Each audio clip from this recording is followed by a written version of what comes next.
अच्छा जी, तो आज की जो हमारी वीडियो है वो है इक्विवेलेंस पार्टीशनिंग टेस्टिंग। सो इससे पहले हमने जो है स्टेट ट्रांजिस्टिंग टेस्टिंग पढ़ी थी, जिसमें एक स्टेट से दूसरे स्टेट में जाते हुए सॉफ्टवेयर की हम टेस्टिंग करते हैं। अब इसमें जो है इक्विवेलेंस पार्टीशनिंग टेस्टिंग में हम लोग होगा क्या कि हमारे पास एक वी हैव सम इनपुट्स, वो इनपुट्स कोई भी हो सकती हैं। We have some inputs and based on the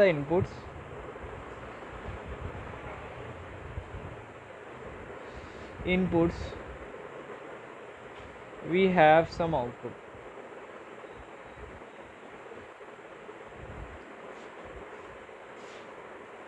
सही है। अब हम इक्विवेलेंस पार्टीशनिंग टेस्टिंग को समझने के लिए एक एग्जांपल लेंगे, जो कि हम लेंगे ई कॉमर्स वेबसाइट की। ठीक है, थोड़ा सा ई कॉमर्स वेबसाइट के बारे में बता दूं कि ई कॉमर्स वेबसाइट में ऐसा होता है कि आपको एक अमाउंट होती है, उसको आप उसकी शॉपिंग करने पे आपको फ़लाँ डिस्काउंट मिलता है। एक और अमाउंट होती है, उसको शॉपिंग करने में आपको फ़लाँ डिस्काउंट मिलता है। तो इस तरह जो है ई कॉमर्स वेबसाइट पे ना आपका चल रहा होता है। तो उसी तरह हम लोग एक ई कॉमर्स वेबसाइट की एग्जांपल ले लेते हैं।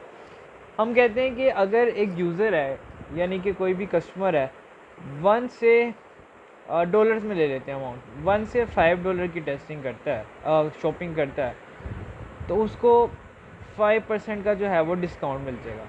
उसी तरह हम कहते हैं कि अगर कोई यूज़र जो है $5 से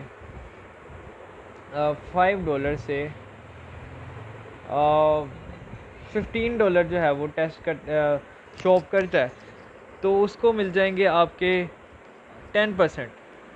थोड़ा सा अनरियलिस्टिक जा रहे हैं मगर।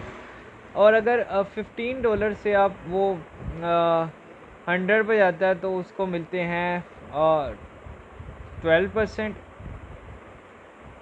और अगर 100 से 5000 पे जा रहा है, तो उसको मिलता है 25%।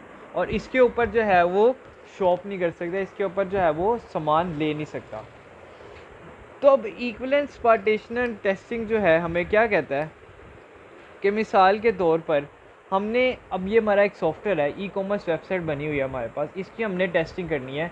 तो ये हमारे पास जो है इंडिविजुअल मॉड्यूल है, ईच मॉड्यूल है। अब इस मॉड्यूल को टेस्ट करने का एक तरीका ये है कि हम जो है 1 से $5 के बीच में कोई भी हम इनपुट डाल दें। लेट्स से कि हम $2 डाल दें, तो वो हमें 5% का डिस्काउंट जो है उसे शो करवाना चाहिए। मतलब उस पोर्टल पे हमें 5% का डिस्काउंट शो कराना चाहिए। उसी तरह अब यहाँ पे 5 से $15, तो अगर हम $6 करें, तो हमें 10% का डिस्काउंट जो है पोर्टल पे शो होना चाहिए। लेकिन इक्विवेलेंस पार्टीशनर टेस्टिंग कहता है कि आपको जो है इन तमाम वैल्यूज़ पे, यानी कि 1 से लेके 5 वैल्यूज़ पे, जिसे हम एग्जॉस्टिव टेस्टिंग भी कहते हैं, जिसे आपको हर सिनेरियो पे आपको टेस्ट करना पड़ता है, वो करने की ज़रूरत नहीं है। आप सिर्फ इस पूरे, यानी कि 1 से 5 है ना, तो या तो आप हायर वैल्यू पे, लोअर वैल्यू पे चेक कर लो, या आप हायर वैल्यू पे चेक कर लो, क्योंकि ये सारी जो है इक्वली डिस्ट्रीब्यूटेड है, इक्वली पार्टीशन है। तो अगर इस पे या इस पे वैल्यू जो है वो सेटिस्फाई कर रही है, तो इसका मीन्स ये आपका मॉड्यूल बिल्कुल ठीक चल रहा है। इसी तरह आप इस मॉड्यूल पे आज करते हो, तो आप अगर ये हायर एक लोअर वैल्यू पे चेक कर लो, एक हायर वैल्यू पे चेक कर लो, अगर आपका आंसर ठीक आ रहा है, यानी कि पोर्टल पे ये 10% डिस्काउंट शो हो रहा है, तो वो आपका मॉड्यूल ठीक चल रहा है।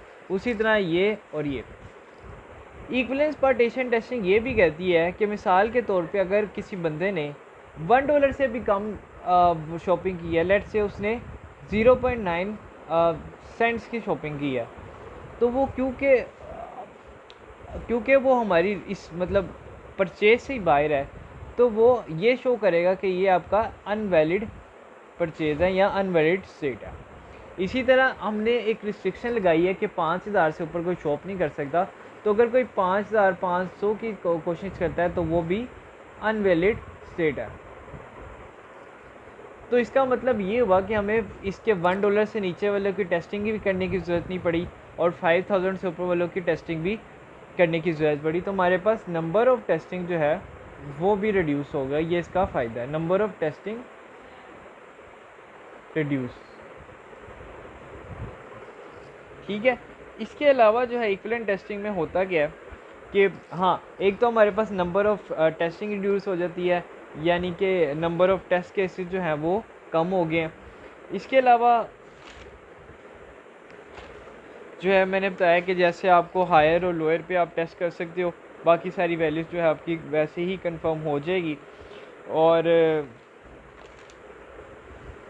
हाँ, फिर आपको ऐसा है कि ना एक और तीसरी भी ये है बात कि आपको रैंडमली टेस्ट करने की ज़रूरत नहीं है। आप सिर्फ $1 से $5 के बीच में टेस्ट कर सकते हो, 5 से 15, 15 से 100 और आगे सो ऑन। आप इसके अलावा टेस्टिंग करने की ज़रूरत नहीं पड़ेगी। तो हमारे से इक्विवेलेंस पार्टीशनल टेस्टिंग से हमारा क्या होता है कि number of test cases reduce हो जाते हैं, आपको रैंडमली टेस्ट करने की ज़रूरत नहीं पड़ती और आपका टाइम जो है बच जाता है।